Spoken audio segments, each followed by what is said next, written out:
When I was 16 years old, I decided to take a pottery class at my high school.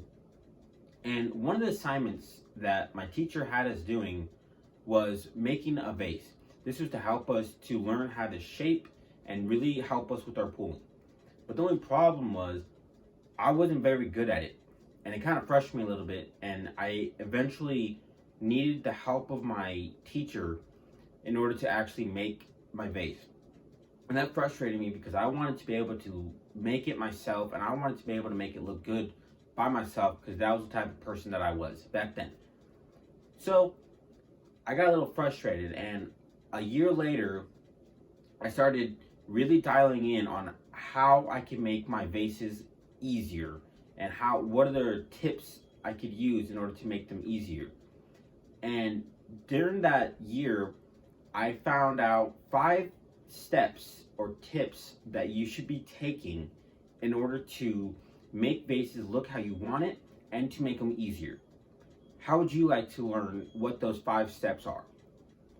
This is Nicholas Torres here, and in this video you're going to learn the 5 steps to making a vase look exactly how you want it.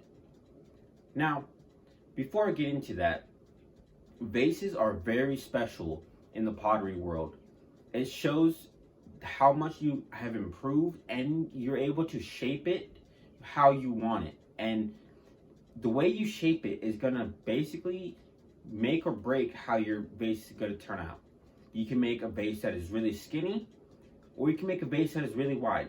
That's my personal favorite. Or I like rounded vases that are pretty wide. But why do I say this? Well, I say this because you're going to have the choice of what type of vase you are going to make. But in this video, I'm going to show you how I make my vases and the 5 steps that you should be taking when you're making your vases. Now let's get to the wheel. The first step that you need to take in order to make a really good vase is that you need to center it really well.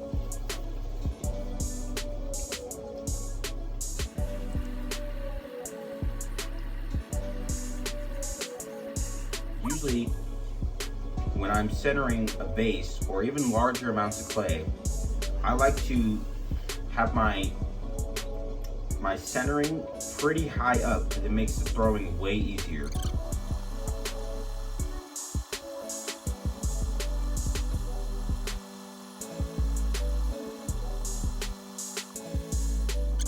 You'll notice I'm pushing this clay upwards, and I'm going to center it way up here when I'm done centering, because this is going to make it way easier for you in order to actually throw the vase that you want.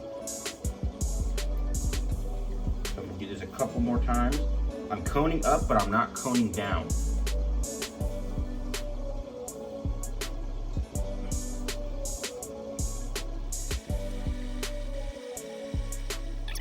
So the reason why I do it like this, I center it way up here, is because for 2 reasons. One, I can get the bottom of the clay centered really easily that way if I'm coning up but not coning down.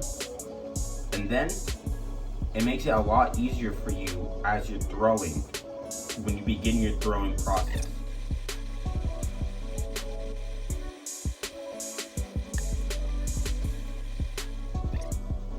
And when you're making your bottom, you don't want to make it too low, because otherwise it's going to be really hard to trim, and you're going to trim through afterwards, because we always trim our vases or any pot that we make.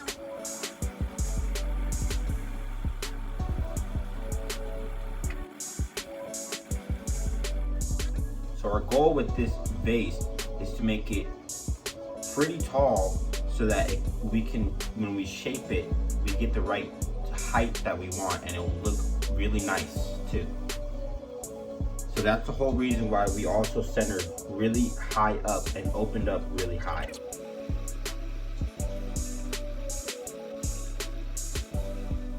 The next step to take is you have to make a really good tall cylinder. This is going to make your vase shaping so smooth, and it's going to make it a lot easier for you too.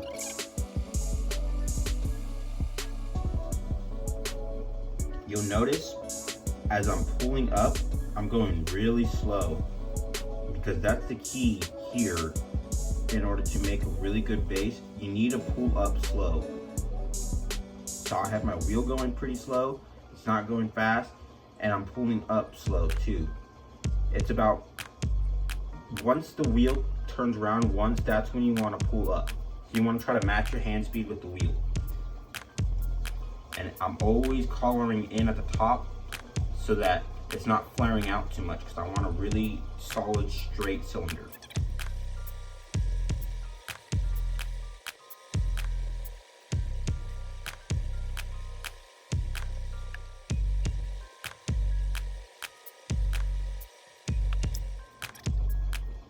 Now the next step is the best step. You gotta shape your vase now. After you've made a really tall and straight cylinder and everything is a-okay, you could start shaping the vase. And you do that by simply, you go slow still. Going slow is the key to making a good vase. You start with your left hand or your inside hand and begin pushing out with your inside hand.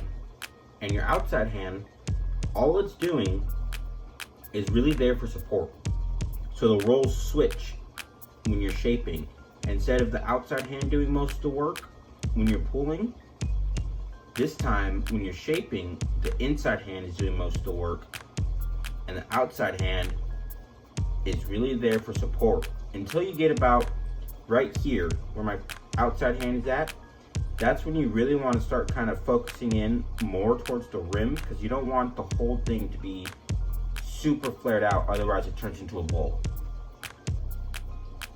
So you see, this is already getting a vase shape.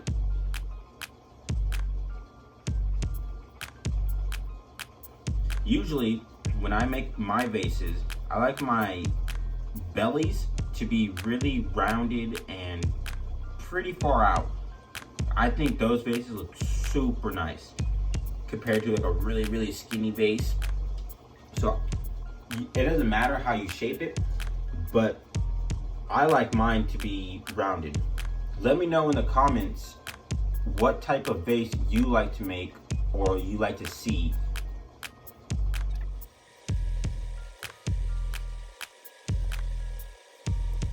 I also like my rims to be kind of inward. When it's too flared out, it doesn't look smooth, it doesn't look nice. So I kind of always focus on that rim a lot when I'm making my vases.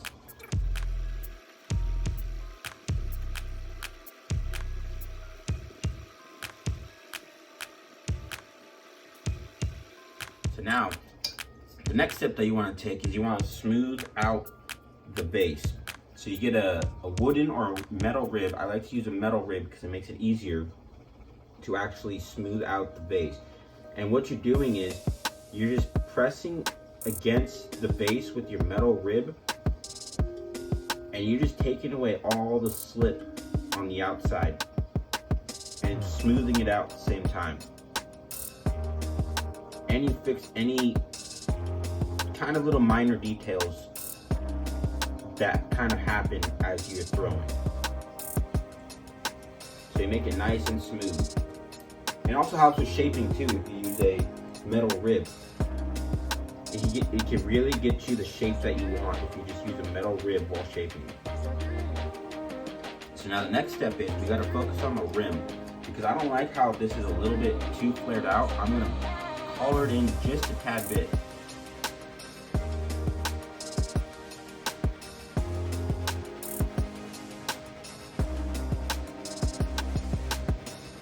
And also, you want to make sure that it's nice and level. So this one is it's a bit uneven. So you want to cut it. Even if it's just a little bit uneven, it's going to make trimming a lot harder. So you want to cut it. It didn't make the team, so you got to cut it from the bench. Ooh. So now that you cut the rim, if you had to, you want to really focus back in on that rim and try to make it a little bit less thick. All you're doing is just focusing in on that top part of the base, and you're just pulling up until you get it a little bit more thin.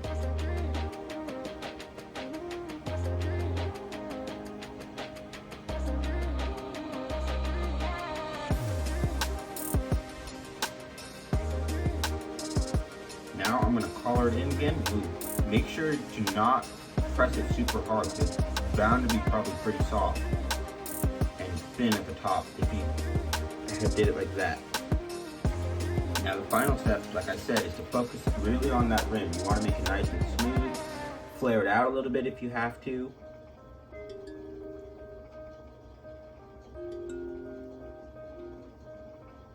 And boom, you're done. And if you need to, you could really use the rib again to try to smooth it out some more after you try to fix that rim.